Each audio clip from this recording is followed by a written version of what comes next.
Good evening, and thank you for joining us tonight.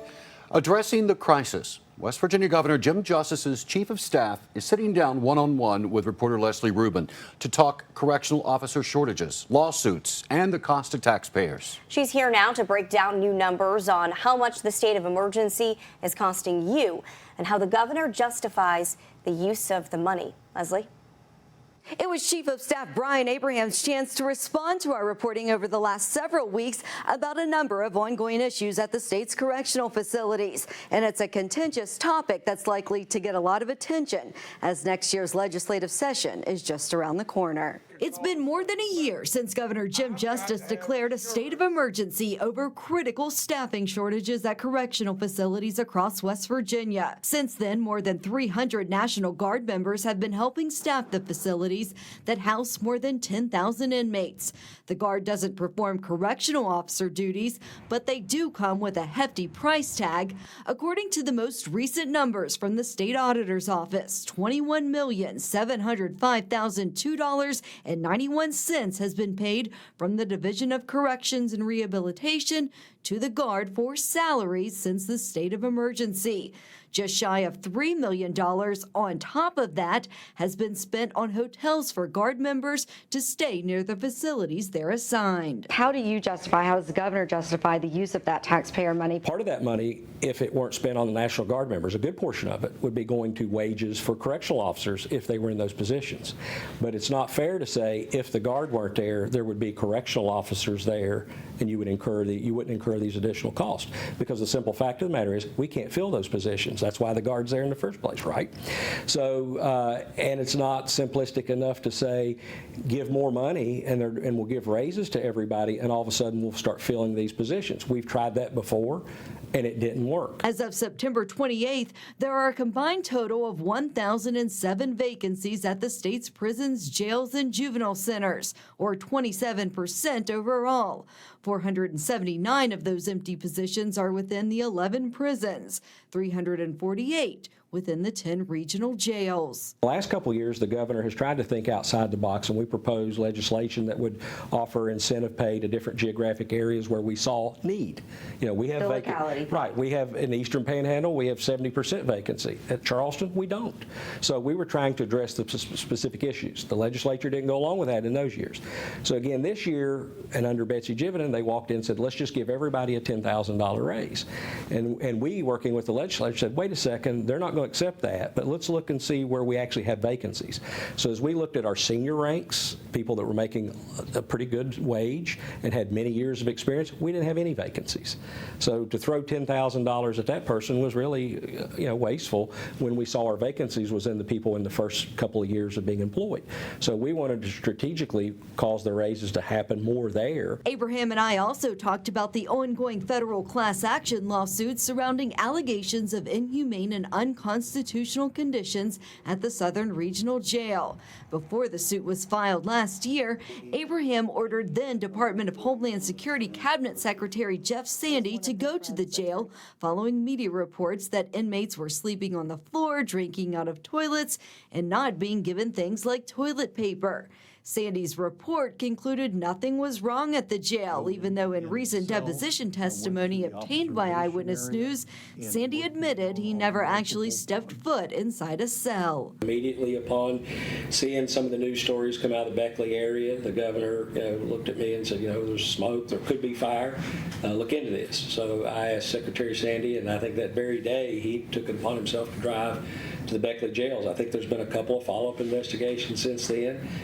The information provided back to the governor's office has been consistent with that first investigation. Why, though, at the time was the investigation ordered to just be around the food, the water, and the mattresses? Those were the original complaints that were coming in. We were seeing in the media at that time there hadn't been any lawsuits filed, and so we had to put out the fires that were popping up. So I asked him to address those specific information. Even though just a couple weeks earlier, Quantez Burks had died and there'd been a growing number of inmate deaths, that's not something that you wanted him to look into? No, that was an isolated incident regarding Quantez Burks. That was what became a criminal case, which was being investigated criminally. We were involved in assisting with that, both at a state police level and then eventually a federal level. The other deaths are they run the gamut of cardiac arrest in elderly people and et cetera. So we've always been informed by the Department of Corrections that things were being managed properly, that there were issues that would occur infrequently. For instance, if correctional officers assaulted an inmate, that's something we don't condone. It's not tolerated. The governor demands their immediate removal from those jobs. So those things happen, and when they do, we take action. But to put a blanket out and say everything's bad there, investigate the entire place, there wasn't anything we were seeing that would have called that to our attention enough to demand that at that time. A few months after the Sandy report was issued, DCR Commissioner Betsy Jividen resigned. In her deposition, she alleged it was because Sandy told her Abraham demanded she step down following the death of Transportation Secretary Jimmy Riston's nephew after he was incarcerated at Southern. Absolutely false. Categorically denied.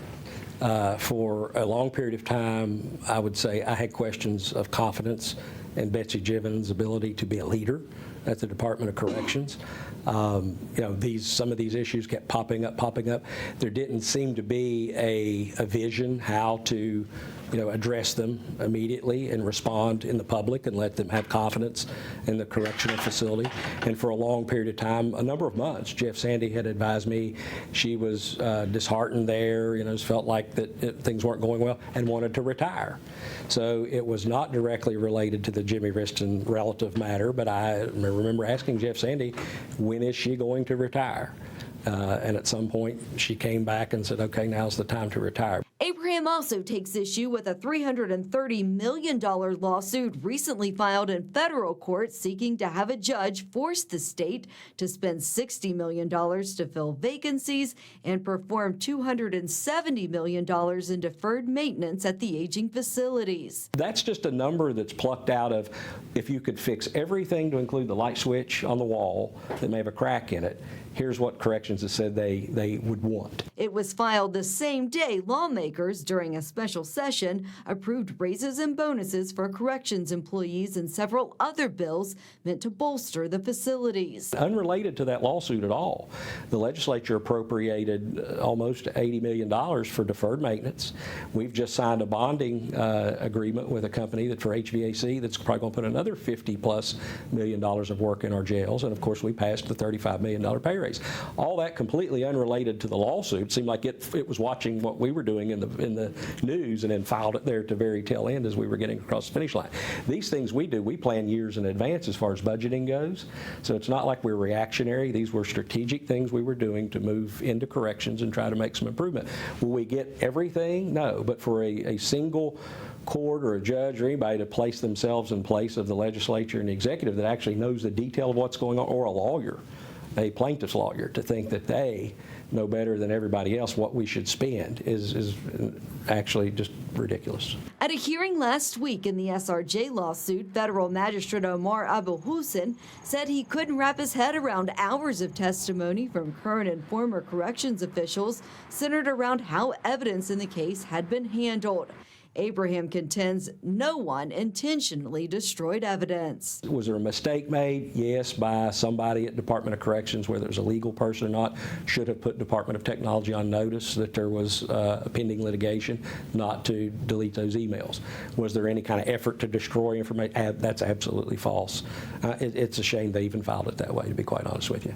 I also had the chance to sit down one-on-one with newly appointed DHS Cabinet Secretary Mark Sorcea to talk about all of these issues and what has to happen to end the state of emergency. Coming up next in my series of reports, you'll hear from Sorcea directly about a surprise trip he made to the Southern Regional Jail, and we have new numbers about overcrowding in the facilities that may surprise you. Reporting in the studio, Leslie Rubin, Eyewitness News. Thank you for watching, and here's another video to watch from Eyewitness News. Just click right here to subscribe, and don't forget to hit the bell notification for the latest.